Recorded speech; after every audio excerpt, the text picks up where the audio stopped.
En esta parte 5 de la membrana celular hablaremos sobre los carbohidratos que se encuentran en las membranas biológicas. Recordemos que los componentes de una membrana incluyen a los lípidos, a los carbohidratos y las proteínas, siendo los carbohidratos los que se encuentran en menor cantidad. Algo interesante de estos carbohidratos es que no los encontramos solos, no los encontramos ahí incrustados en la bicapa, sino que los vamos a encontrar unidos a proteínas formando las glicoproteínas o bien unidos a lípidos formando los glicolípidos. Y quiero aclarar que estas uniones son de tipo covalente. Aquí solo menciono dos estructuras que si bien no forman parte de las membranas celulares, sí están asociadas a ellas y contienen carbohidratos en su estructura. Uno de ellos es el péptidoglicano y otro es la pared de células vegetales. Entonces veamos cómo se forma una glicoproteína. La glicoproteína se forma cuando un azúcar se une de manera covalente a ella y lo puede hacer mediante dos tipos de uniones. Una que se conoce como N-glicosídica o bien O-glicosídica. La N-glicosídica se da cuando el grupo amino de una asparagina reacciona con el grupo OH del azúcar. Hay pérdida de una molécula de agua y el enlace covalente que se forma es a través de este grupo amina y por eso se denomina N-glicosídico. En el caso del O-glicosídico, el grupo OH de una serina interacciona con el grupo OH del azúcar, nuevamente hay una pérdida de una molécula de agua y el enlace covalente que se forma es a través de un oxígeno, por eso se conoce como O-glicosídico. Y viéndolo en diagrama, tenemos en verde a la parte proteica y al carbohidrato, que puede ser un carbohidrato muy grande, o bien pequeño, un carbohidrato pequeño o grande unido a través de enlaces N o enlaces O glicosídicos. ¿Cuándo se forma un glicolípido? Pues nuevamente cuando se une un azúcar a un lípido. En este caso tenemos a la esfingosina, que recuerdan que es el aminoalcohol que forma parte de la estructura de los esfingolípidos. Y recuerden que ya vimos que dependiendo del tipo de azúcar, que puede ser un monosacárido, un di o trisacárido o un polisacárido, pueden formar estructuras como los globósidos, los gangliósidos o los cerebrósidos. Y nuevamente, pues esta unión es de tipo covalente. Ahora bien, ¿qué característica le va a aportar el carbohidrato a la membrana? Al igual que los lípidos, los carbohidratos le aportan asimetría. ¿Por qué? Porque solo vamos a encontrar carbohidratos en la cara externa de la membrana. No vamos a encontrar carbohidratos en la cara que da el citosol. Entonces, los carbohidratos van a estar solo en la cara externa. Y también le aportan antigenicidad.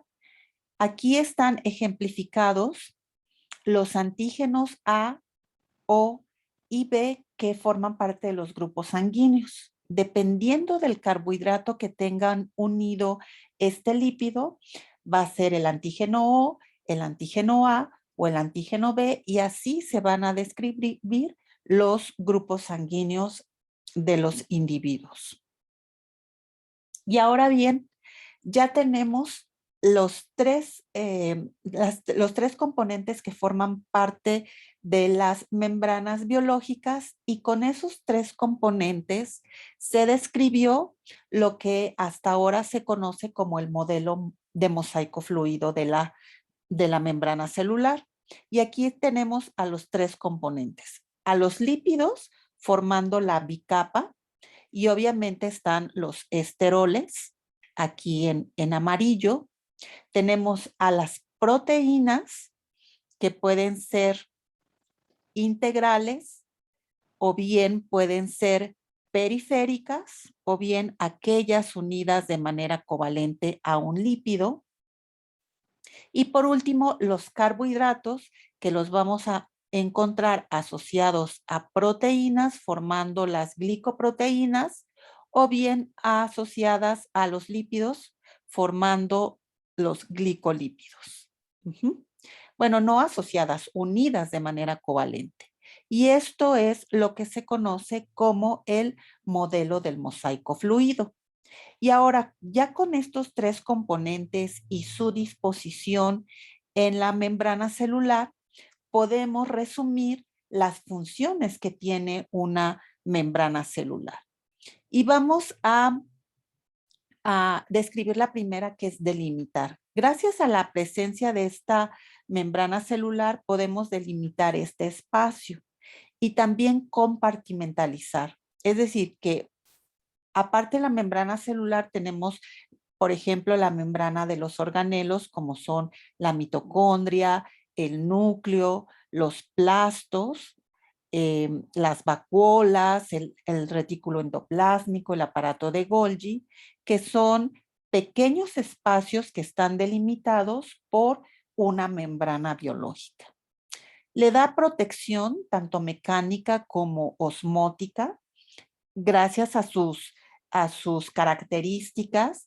eh, la protege de un daño mecánico, ya vimos que se puede autosellar, o bien de cambios osmóticos, o sea, de concentraciones, gracias a la presencia de las proteínas que van a permitir o no el paso de moléculas a través de ella. Y esto, bueno, también tiene que ver con controlar el intercambio de moléculas.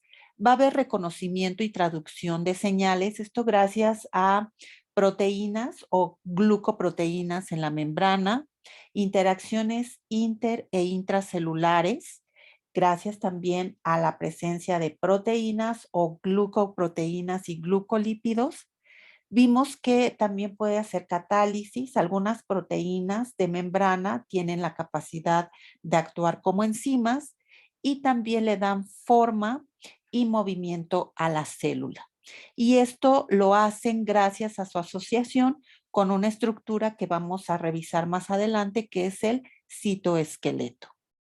Y en esta tabla, a manera de resumen, se revisa la cronología del modelo de la membrana celular.